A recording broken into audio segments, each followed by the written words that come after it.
they are starting to find that there is a lot of untapped potential and talent that don't go to these top schools.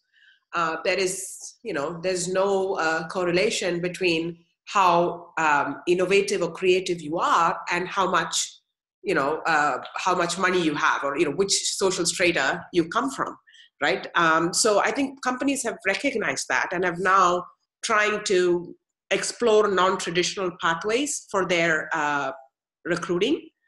And the pipeline, how do they get these students? How do they know where to go and find them?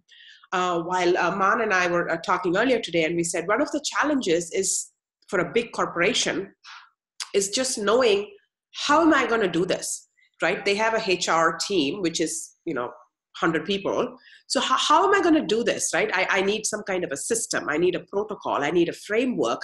I need to have a contact. How do I actually break this down?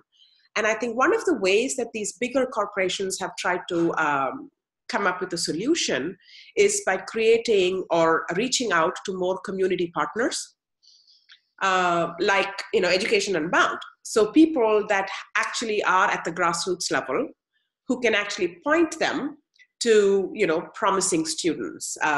We can maybe conduct a camp in your facility that you can show us what you do and how you do it, and we bring 60 kids from low-income elementary schools or low-income middle schools. So that now that student knows that something like this exists in their area, and then they hopefully take it from there, right? Or they make a connection that day. They make a connection with someone who spoke to them, with a presenter, and then they keep that going.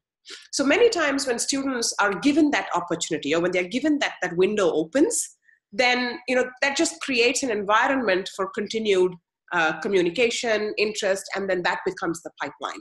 So we have been